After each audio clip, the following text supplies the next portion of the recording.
होकर 90% अपनी वोट देकर उनको हमने देश का प्रधानमंत्री बनाया। साथियों, आज मैं उनके वायदे गिना देता हूं कि क्या क्या वायदे उन्होंने किए थे, क्या क्या पूरे किए। पहला वायदा उन्होंने किया था, जो अरबों खरबों रुपए हिंदुस्तान का हमारा विदेशों के अंदर जमा है, जो ब्लैक मनी जिसे कहते हैं, काला धन कहते हैं, उसको हम 100 दिन में लाने का कार्य करेंगे। और वो धन इतना है कि 15-15 लाख रुपए हर एक के अकाउंट में आ जाए। जब अकाउंट जीरो बैलेंस से खुला, सब लोगों ने सोचा कि 15-15 लाख आएंगे।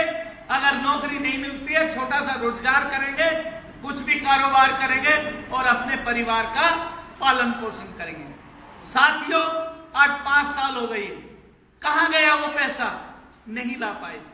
सबके साथ सबके विकास की बात करी, सबके साथ सबके विकास के अंदर उन्होंने क्या दिया हमें? कितनी नौकरियां मिली? उन्होंने कहा था कि 2 करोड़ नौकरियां मैं हर वर्ष दूंगा। आप देखिए कितनी नौकरियां दी। मोदी जी कहते हैं कि जो पकोड़े तलने वाला है उसको भी रोजगार मिला है। अरे भैया, पकोड़े तो पहले से भी तले जा रहे थे, पहले भी लोग पकोड़े खा रहे थे, तो आज ये नया रोजगार क्या दे दिया? उन्होंने कहा था, जो बीजेपी का पुराना एजेंडा है कि राम मंदिर, राम मंदिर, राम मंदिर, भाइयों बन गया राम मंदिर।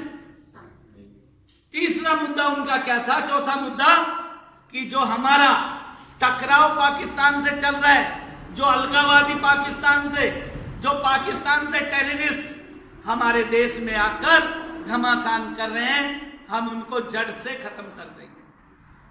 साथियों, आज क्या पोजीशन है?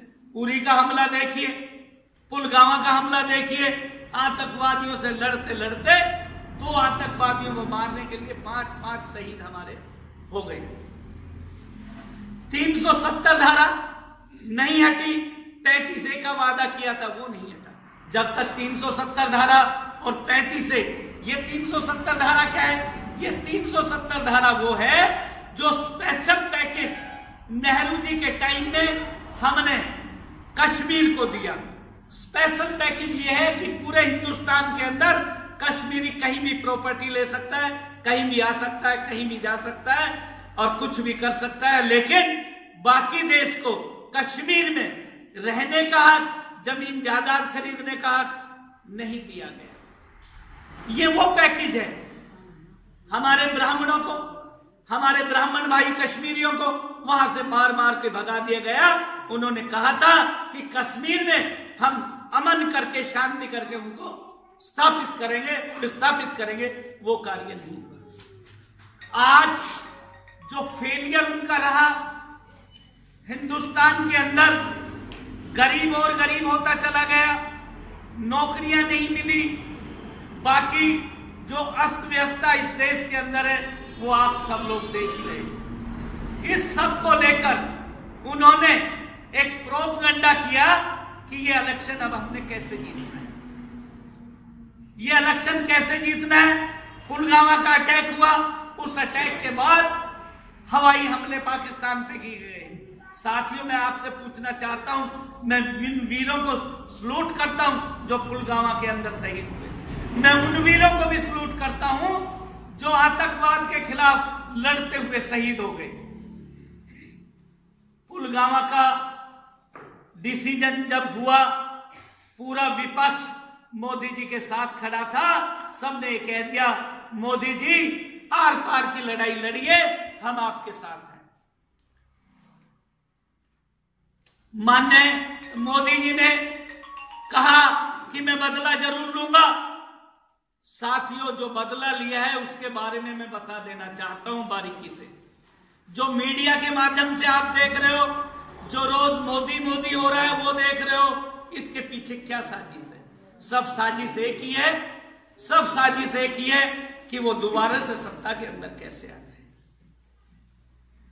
इसके लिए जब हमारा पुलवामा का अटैक हुआ, एक एक हमारे फौजी भाई की जितनी भी दुर्दशा हुई उस हमले के अंदर, किसी का पैर कटा, किसी का हाथ कटा, किसी का धड़ गया और चीथड़े चीथड़े हो गए।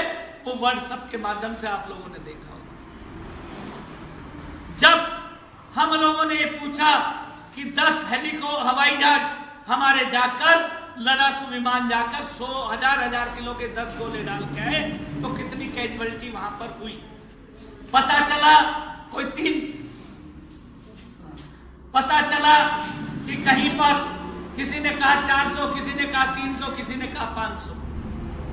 लेकिन अभिनंदन का जब केस हुआ, जब अभिनंदन को वापस लाए, जब अभिनंदन हमारे पायलट ने उनके मिग को गिराया और वो पाकिस्तान में चला गया, उस चीज को कैश करने के लिए उन्होंने मीडिया के माध्यम से प्रोपगंडा किया। और जो 65, 40 प्लस 25, जब तक 15 दिन में हमारे शहीद हुए, तब तक उन्होंने उनकी शहादत ठंडी कर दी। सब और सब एक प्रोपगंडा रहा कि मोदी जी अभिनंदन को वापस ले आए, मोदी जी अभिनंदन को वापस ले आए। ये हमारे संधि थी इंटरनेशनल फॉर्म पे, 2 दिन में नहीं 4 दिन में उनको वापस करना था। माननीय मोदी जी ने नोटबंदी की, आपने देखा होगा, हर आदमी बेरोजगार हो गया, कितने रोजगार चले गए, और फायदा नोटों का काले धन